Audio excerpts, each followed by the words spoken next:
Tell me when you're doing it, though. Don't just put us. Welcome everyone to Lurking for Legends, a live video cast where we talk with people from all walks of the publishing industry. So I'm Christy Stratus, historical fantasy and historical suspense author, all books taking place in the Victorian era. And my awesome co-host here tonight is David M. Kelly, who writes all things sci-fi. And you'll notice that Richard is missing. So he may or may not pop in at some point. It's really just that he's in an area that does not have great Wi-Fi. So we'll see if he comes in, and if not, then we'll certainly miss him. So Looking for Legends is an interactive broadcast, and we encourage viewers to chime in with questions for our guest tonight or comment on what you're hearing in the show. So tonight we're excited to be chatting with Gregory Erich Phillips. Welcome, Gregory. It's great to have you. Thank you, Christy. Hi, so glad to be here. Awesome. So tell us a little bit about yourself before we get started. I know you're from a literary family, just tell us about yourself. Yeah. So I'm an author, obviously, and I just had my third novel come out last year. It's called A Season in Lights. Here it is. We'll get into that a little bit more later, I'm sure. And I've been writing pretty much since I was really a young boy. I wrote my first novel when I was 14. I've just always been fascinated by literature and storytelling, really. And so I'm very excited to have a few of my novels finally to have gotten some traction after many years. And yeah, it's just been an exciting time. Yeah. And I think every one of your novels has also won an award. Well, multiple, I think, but at least one, which is really something to say, especially for debut books. That is really something. For me, the awards really were a point of validation for me, because as any newish author will tell you, it can be very discouraging just navigating the whole publishing industry and readers and not knowing if your works are going to be well received. So having won an award for each of my novels, at least one, again, it was very validating and really just told me that, yes, these books are worthy to be out in the world. And it encouraged me to be more proactive with pushing my word out, to the public. Sure. I think that's a very valid point, Gregory. I mean, as authors, we very much tend to work on our own, and kind of like in little dusty back corners often, and don't even see the light of day sometimes. Is that your dog, Christy? That's actually my cat. It sounds like a dog, but he seems to have eaten something he doesn't quite like so much, so he's making some noise. Whenever anybody comes over, he runs and hides. But when I'm on something like this, he wants to be seen and heard. You might see him walking on my chair behind me later. Okay. But yeah, as I said, we tend to work in very insular spaces. So, kind of having some idea of validation, it can be very challenging for authors, at any stage in their careers. Absolutely. It is a lonely experience being a writer. As you two are both writers, you probably know that. It's you do spend so much time on your own and almost in your own echo chamber of thoughts. So getting that outside validation is very necessary, but it's also something you can't just go and seek. It has to come from a real source. It has to be authentic. And for me, when I was starting out, that was one of the main challenges. And for that reason, I often didn't like talking about the fact that I was a writer before I got published. I kept it kind of, as, not secret, but private. And it was getting that validation of some awards, finally getting my first novel published, that made me confident enough to say, yes, I'm a writer. This is part of my identity. Yeah, I think Robert Heinlein said that writing was something that should be done in private and you should wash your hands afterwards. Yeah. I like that. So let's talk about your latest release then, A Season of Mhm. Lights. Tell us all about it. Tell us what it's about and everything.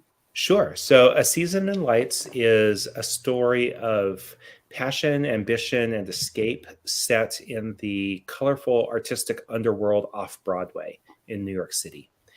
And the the idea came because there's a lot written and movies done about people making it big on Broadway. And I wanted to tell the story of people who don't necessarily make it to the big stage. People who are just, dancers, musicians who are just hustling to make a living. And and to give a sort of a glimpse to that backstage underworld that, the general public doesn't always see. And I have a little bit of that in my background. I'm a dancer and a musician. I did live in New York City for about a year and a half and danced in a few off-Broadway shows. Have done some small theater productions here in Seattle where I live. So I wanted to bring all of that knowledge into this novel. And part of the theme of the novel is then that the fulfillment for these artists comes in the journey, not in the big stage performance. That the fulfillment is along the way, which is how I've felt both as a dancer, but also as an author. Your art is worthy on its own. You don't have to become a big star. So that was kind of the theme that started the novel. But then the novel changed course fairly dramatically in early 2020. I'd already had a completed draft. I'd done some preliminary exploration into getting it published, but I'm very glad I didn't yet. And then when the pandemic started, I thought, wow, I want to show how, the shutdown of all of the arts, how it affected not only economically, but psychologically and in terms of their identity, artists, people who this is their whole lives. I know people who personally here in Seattle whose careers were ended by this, ballet dancers who maybe had 1 or 2 years left of their career and retired as the pandemic hit, or people who never got that chance because of it. And so it was a unique opportunity that I had this fully written novel that I was able to write a new ending and really a new final third of the book and show what was happening really at the exact present moment I was writing it to these artists in New York City and around the world. That's a pretty unique opportunity. And I know that you actually also include, maybe as a backdrop or however you do it, AIDS also in the 80s, I believe it was. Yes. And so you kind of have those two things just juxtaposed. Yeah. Which is very, very interesting. Did you find it difficult now that you have this complete draft? One of the difficult things many writers find is you have a totally complete draft ready to send off, and now you have to do all this changing and editing. Did you find it tricky, especially dealing with two things like, that are so important? Great question. And the short answer is no. But the long answer is the portion that dealt with AIDS had already been written. So it was in no way an intentional parallel between AIDS and COVID. It was an organic thing that developed. Having known many people who were living in New York City, as well as in San Francisco and Seattle, and working in the ballet community during the 1980s, dealing with the AIDS outbreak, it was something that was just on my heart to write about. But I wrote that section several years earlier. And the fact that it ended up sort of paralleling COVID in the story was just an organic thing that happened. And as far as pivoting, I didn't do a lot of editing of the earlier section, because the fact that I had written it before any of us knew before COVID even existed, leaving it as it was, I think gave it a more authentic feel. So then the final third, when the COVID outbreak happens, it's a shock to the characters, just like it's a shock to all of us. And I wanted to preserve that, to not give foreshadowings to that this thing is going to happen, to just have it be a sudden jolt, just as February and March of 2020 were to all of us. Yeah, that is, I'm sure, very impactful in the way it reads. As you said, it's the same as it was for us. Yeah. So I noticed for the launch of A Season in Lights, you were featured on around 50 book blogs, something like that. Yeah. And you were also on the cover of Publishers Weekly, which is a huge achievement. Oh, that was fantastic. Yeah. What's the secret? Please tell us. Publishers Weekly, my publisher, helped to make that happen, which I'm super grateful for. And many of the blogs too. My publisher has been extremely supportive. Lucid House Publishing out of Atlanta. They've been just a fantastic partner. I've also, some of it is, on my own, just kind of reaching out to blogs and podcasts. I'll also give a shout out to my publicist, Creative Edge Publicity. They've been fantastic, and they, helped me connect with the two of you. And so it's been a collaborative thing between, my own work, my publisher, and my publicist. And I think having that team behind you is huge. It's, again, back to what we were talking about at the beginning. Sometimes being a writer feels lonely. You can get discouraged. And so having a support team, both with marketing, publicity, and also with your publisher, who believe in your work, number one, and then are, doing things to help you promote it. It's invaluable. You're right. And we have a comment here from Hillary. It says, I think we heard so much during COVID about how tourism and hospitality was suffering, and perhaps less about the arts. So I think it's great that you chose to focus on that community. Yeah. True. Thank you, Hillary.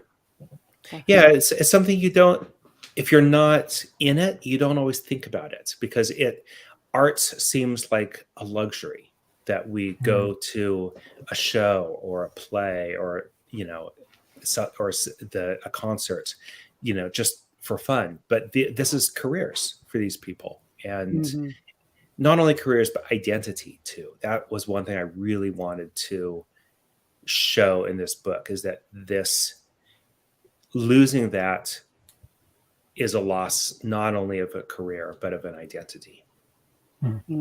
Yeah. What a great point. CJ.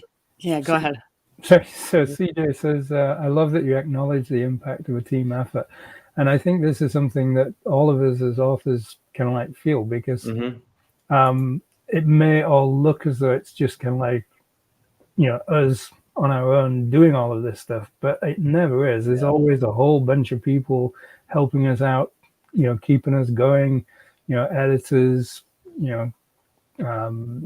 artists for covers, our family and friends who support us and what have you. And it really is very much, a team effort. It just looks kind of solitary from the outside. Yeah.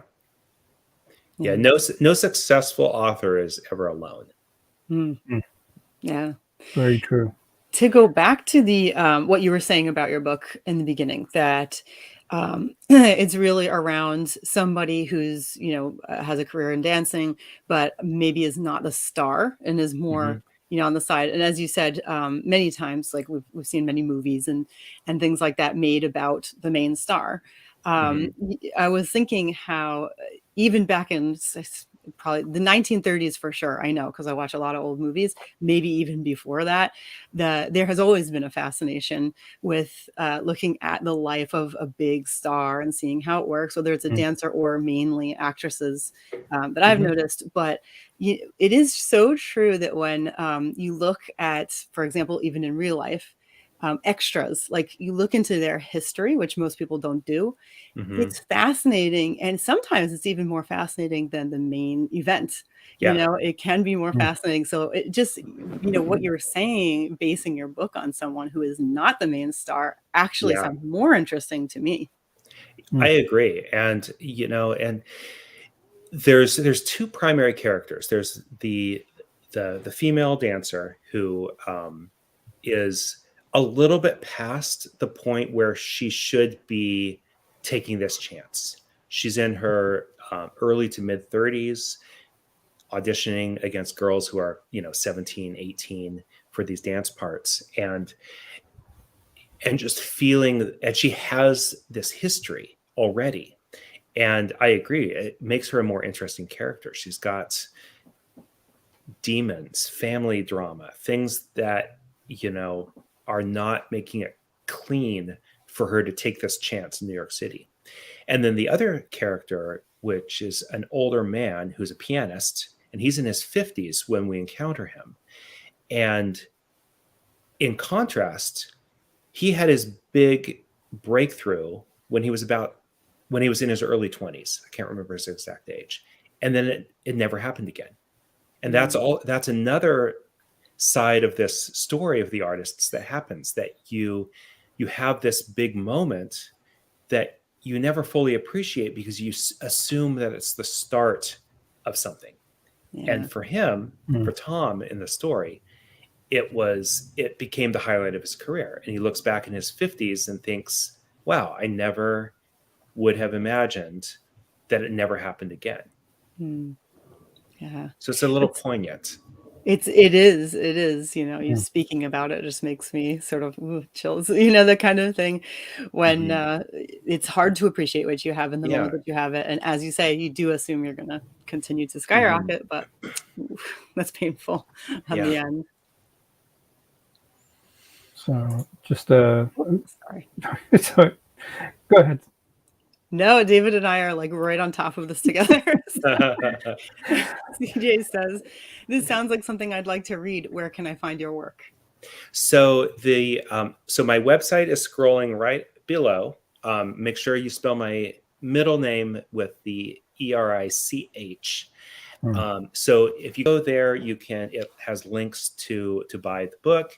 You can also buy it on Amazon or, you know, your favorite bookstore. You know, I always encourage you to support your local independent bookstores. Again, the title is A Season in Lights. So yeah, there you have it. Fantastic. So just moving on to one of your other novels, you wrote Love of Finished Years, which is set against the backdrop of World War One. Could you talk a little bit about why you decided to set it during that time period, and perhaps some of the research you had to do for that? Sure. Yeah. So it's interesting that, as I mentioned at the beginning, I've been writing novels since I was 14. So, which is about 30 years ago. So, and I've kind of written a combination in my early years between contemporary fiction and some historical. I love history. I've always thought of myself more of a contemporary fiction writer, but it turned, you know, the Love of Finished Years was my debut novel, and it was the one that really kind of launched my career. And so I think at some point I will go back to historical. Because, you know, it was fairly successful and it was a great experience. As far as the research and why I chose that era, I've always been very fascinated with World War One, and a student of it since, you know, for many years before I wrote that novel. I feel like, you know, similarly to how in Broadway we see all these renditions of the big stars and, you know, who make it big, but we don't see the underlying, you know, the people who are just hustling. And I'm always fascinated by, okay, what's the other story? And in books and movies, ever since I was a young boy, there's so much done on World War II. And so my brain started thinking, what's the other story? What's the backstory here? And that led me to World War One. And I found it to be just such a fascinating event in world history. And I became a student of it. I studied it. I researched it. And from all of that, then came the idea of, oh, I want to write a novel that touches on this world event. And then more so wanted to write a novel that touches on the early 20th century immigrant experience. And I decided to make the immigrant family German so that there was an extra layer of intrigue and complication and racism that happened once the war broke out. Mm-hmm. And the immigrant experience is something that is very close to my heart, mainly because of some, people that I know who have faced this. And so that's something I delved into both in Love of Finished Years, as well as in my second novel, The Exile, which follows a Colombian American family in, close to present day America and their experience of racism, the threat of deportation, and so forth. So that was sort of the twofold inspiration behind Love of Finished Years. And then that novel ended up being the first one that won an award, and it won an award before it was published as a manuscript. And that is really what ended up sort of launching my career. Mm. Wow. Yeah. I didn't know you could win an award before you published. Well, if you just submit it, who's going to say no? I guess so. Yeah, that's what I did. And you mentioned your other book. Mm-hmm. Please let me know if I got this wrong. I believe it's called Exile. The Exile. The Exile, yes. The Exile. And this also takes place during a major time in history. It's the financial crash, right? About in 2008. Yeah. So you have, feel free to tell us all about it, of course, but maybe you should do that first, actually. Tell us a little bit about The Exile, because my question kind of goes between them. Yeah. So yes, The Exile, as you mentioned, it takes place during the financial crisis of 2007, 2008. It follows a Colombian American woman and her extended family who, and it also goes back to the 1980s, similarly to the way A Season in Lights does, to portray her and her father's time of fleeing Colombia during a period of some political and drug violence and so forth. And that one's sort of twofold, the themes both being about the immigrant experience, and as I mentioned before, that's something close to my heart, where I wanted to portray just the way that feels to have the threat of deportation hanging over you, and to hopefully foster empathy in readers who may not know people directly. And then the financial crisis is an interesting thing I wanted to tackle, because I actually do my day job is I work in the mortgage business. So I have I was there during that time. I saw how that all unfolded, and you'll notice a theme in me and my writings that I want to tell the story of the people kind of underneath what you see.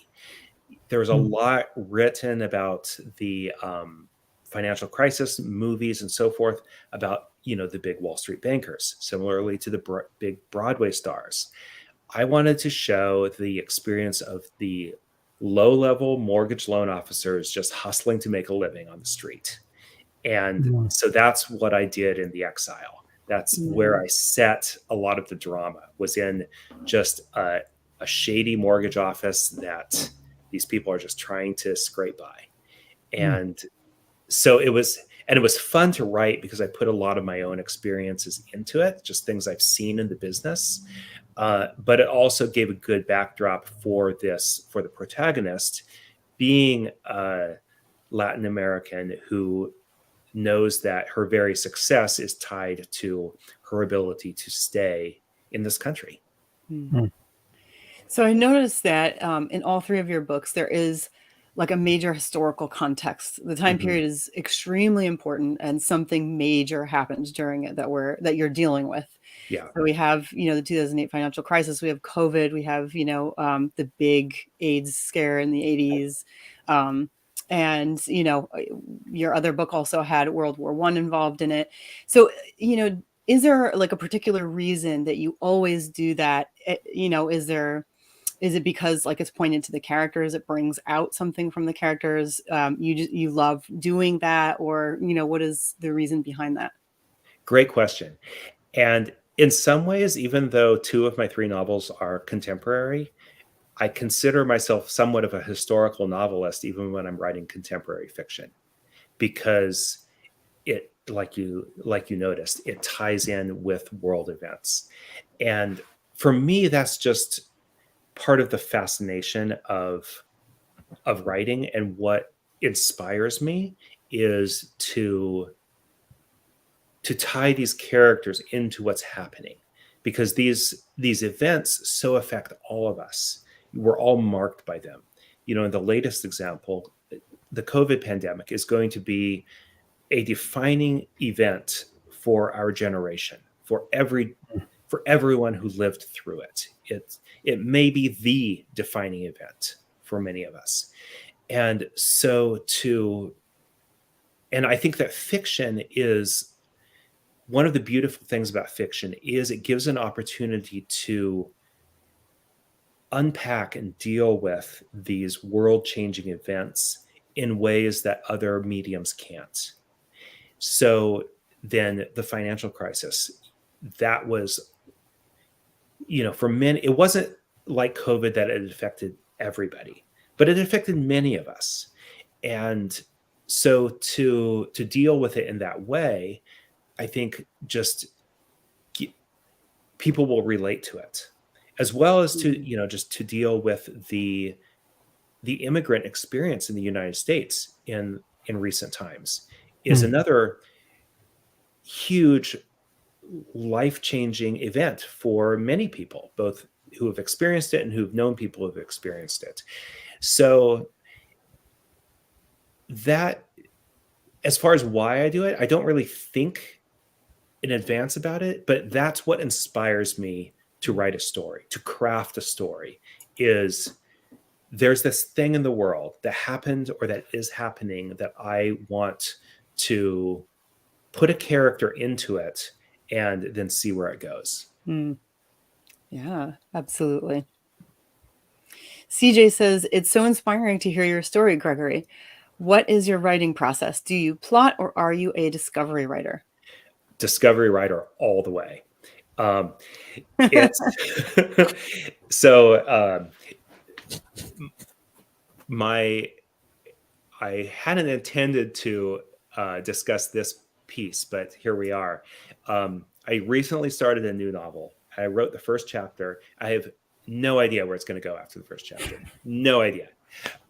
Usually I plot about the first third of the book and then have a very loose idea of what's going to happen after that. But the thing is, once you create a character, they take the story where they're going to take it, and they take on a life of their own, and they make bad decisions, and you have to allow them to make bad decisions and then follow them into whatever murky waters they went into, and you don't always know how you're going to get them out. So it's, people sometimes ask, okay, do you create the character first or the plot first? For me, I create the situation first. And once you create the situation and then put a character into it, then you don't know where the plot's going to go. Right. Yeah, exactly. Yeah. Such a good point. So, just talking about your writing in general, you on your site, your work is described as literary fiction. Could you just maybe talk a little bit about that to explain what that is to maybe people who don't necessarily know the term? Sure. And it's a term that I reluctantly embrace because there's not really a better term for my books. They're not genre fiction.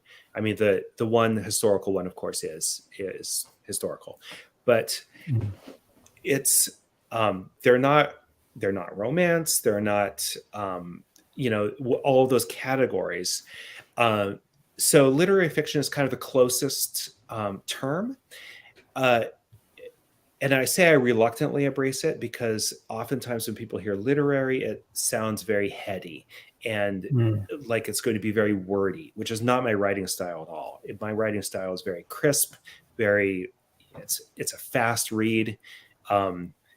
People often read my books in 2 days. I don't know how they do that, but some people can read fast, I guess. So I've also often been described within the category of women's fiction or book club fiction. So I think that it's very accessible, but literary is still probably the best term for it because it does deal with big topics, big issues. It's not. I like to write so that it can feel like easy, light reading, but the subject matter is not easy and light. It's going to make the readers think. So that to me is kind of the gist of why I've embraced the term literary fiction as not a perfect descriptor of my books, but probably better than any of the other terms that are out there in the publishing industry right now. Yeah, it can be tough to fit a genre sometimes, especially Exactly. when many things are involved with the work. I totally understand. Yeah. One of my fans who's read all my books gave me what I think was one of the best compliments. She said, "Well, Gregory kind of made his own genre." Yeah, Nice. that is a compliment. Yeah. You know, I noticed that that your books are all written from women's perspectives, and of course, I can't say whether there are men's perspectives mixed in, like the first person or third person limited or anything like that. But at least from reading the blurbs and things, it does sound like they're from women's perspectives.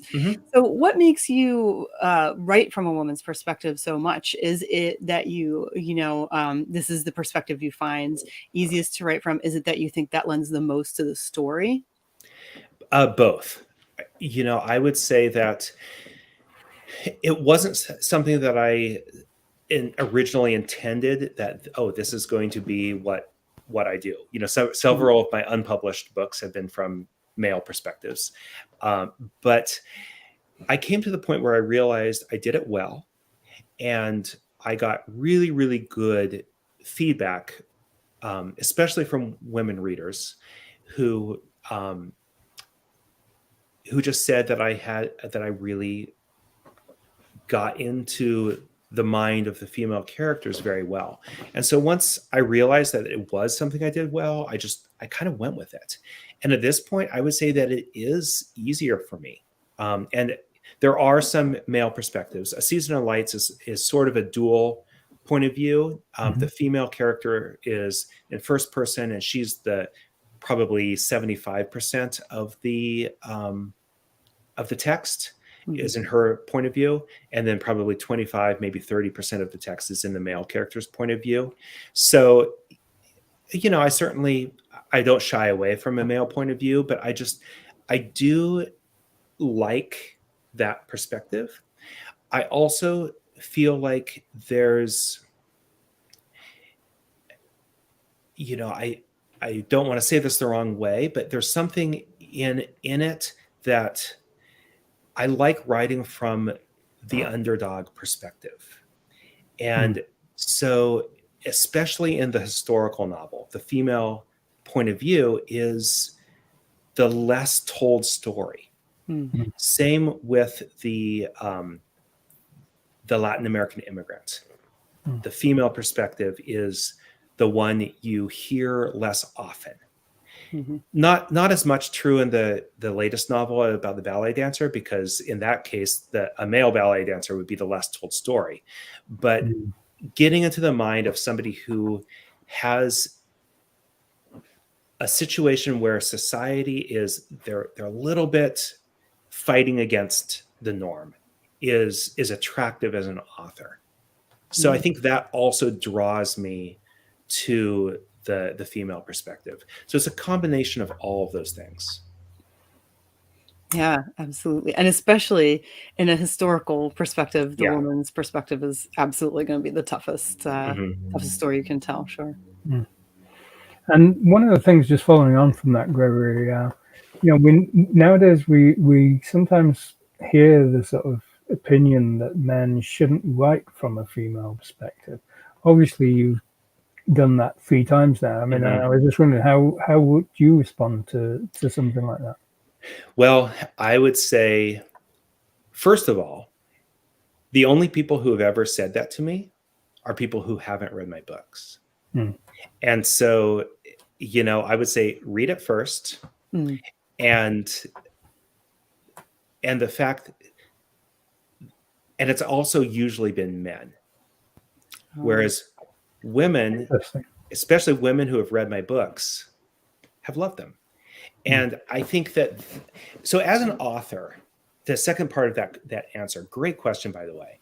The second part of that answer is that as an author, you always need to write from perspectives that are different from you. Because if you don't, your books are going to be boring. Everybody's going to be you. The good guy's going to be you. The bad guy's going to be you. The man's going to be you. The woman's going to be you. You have to be able to get into the head of another person. And so if that's another gender, that's one way to do it. The secondary character in A Season in the Lights is a Black man. So I had to get into the head of somebody who's a different race from me.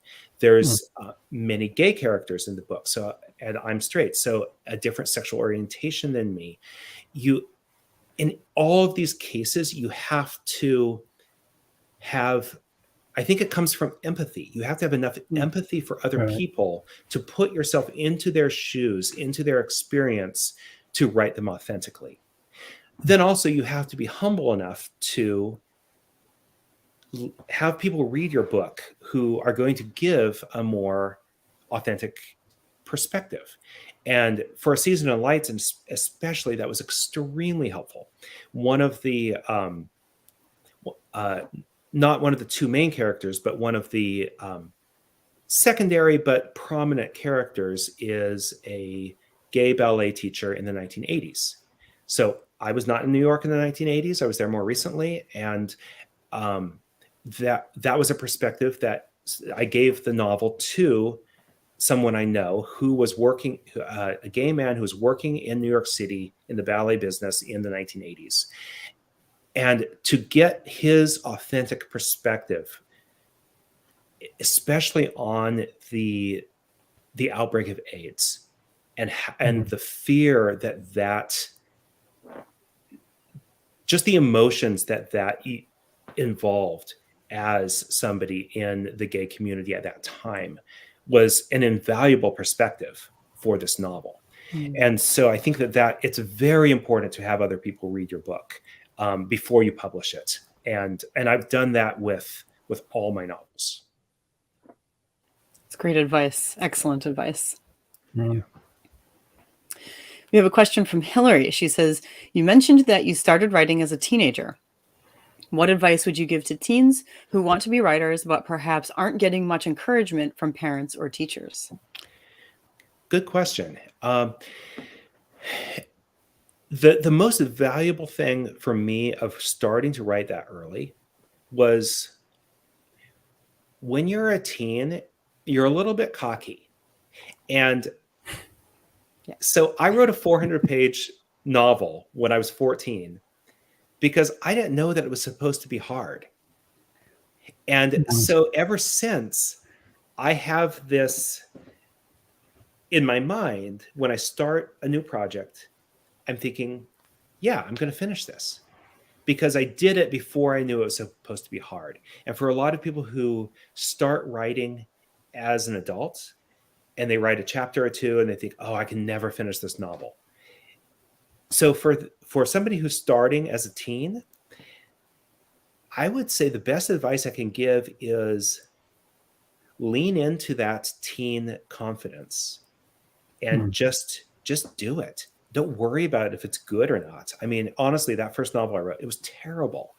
It will never see the light of publication, but it doesn't matter. I did it. So lean into it. And if you aren't getting encouragement from your parents or teachers,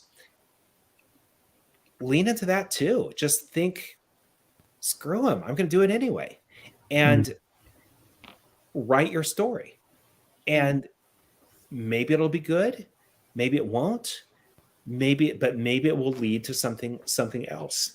I mean, obviously we would all prefer to have that encouragement from parents and teachers. My parents were extremely supportive. But if you don't, just, again, lean into that teen, that natural confidence in ourselves that we all have as teenagers, to just think, I don't care if they are supporting. I'm going to do this. I don't know if that is the best advice, but that's what comes to mind. It's a good point. There are so many things that stop us, and especially as adults, we're fully developed and we have learned to be afraid in a way of many things. So it's a great point. I've got a question for you, and this is a little bit slightly left field. But it's like we kind of touched a little bit briefly earlier about the fact that you're an accomplished tango dancer. And personally, I have to say I'm incredibly jealous because I've wanted to learn tango ever since I saw Arnold Schwarzenegger in True Lies. And I never learned it, and I've got a bad foot now, so dancing's difficult anyway. But anyway, so, being an accomplished dancer, being an accomplished writer, do you see any kind of similarities between dancing and writing?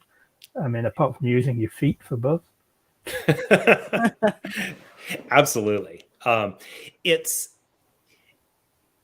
think the creative process is just something that crosses in different areas. So it's very different. With writing, you're creating words, you're creating a storyline.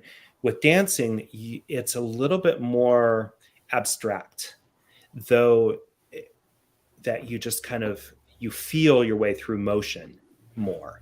Even when you write a choreography, you're first feeling your way through motion and then you're writing it down.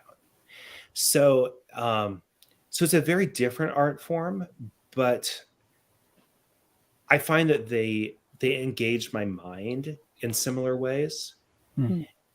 But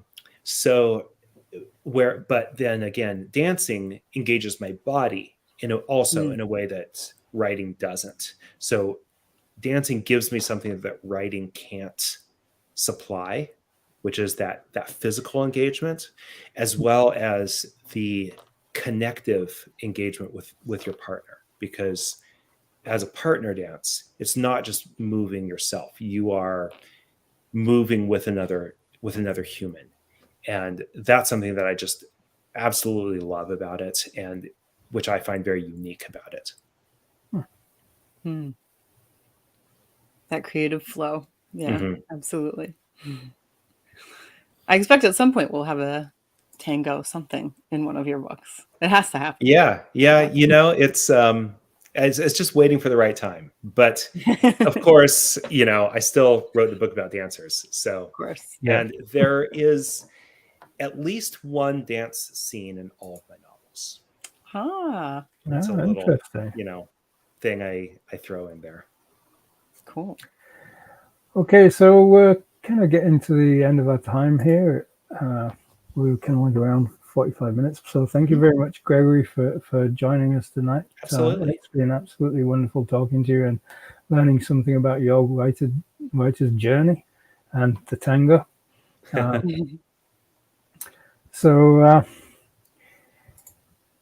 Next week, we'll be talking to Howard Pell, who is the author of 2 retirement books and a novel about rebirth.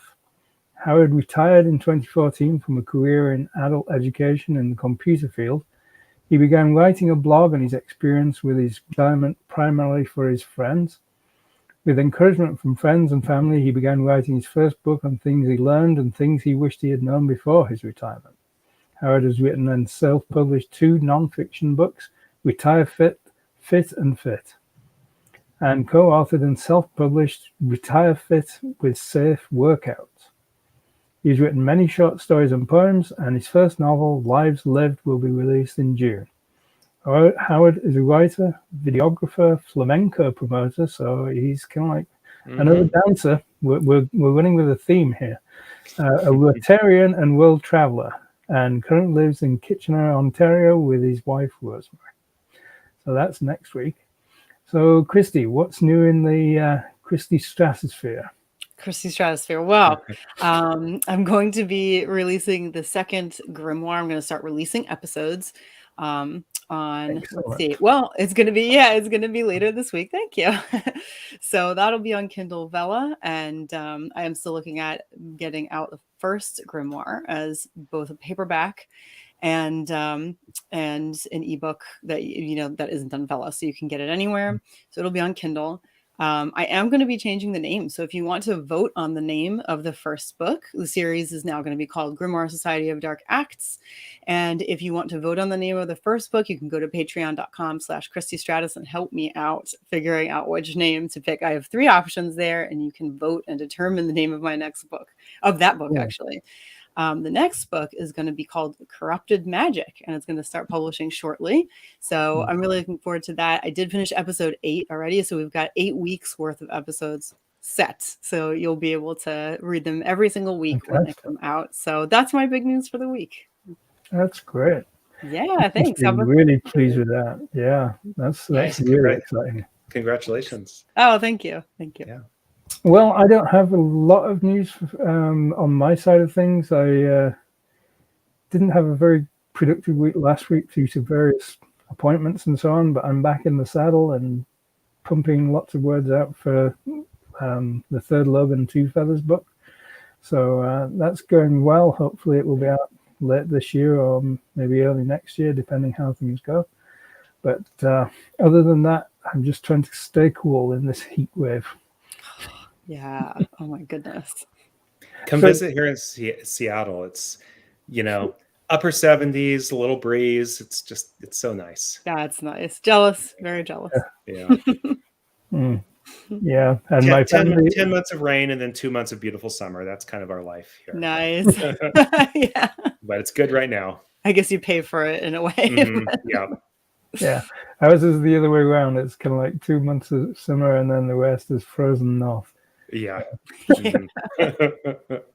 And thank you, CJ and Hillary, for your great comments. I couldn't quite figure out how to like your comments on the chat, but I appreciate your interaction. It's great to have you both here. Yes, thank you to everybody who showed up for the chat. So thanks, everyone. And until next week, look after each other and take care. Thank you. Good night. Bye.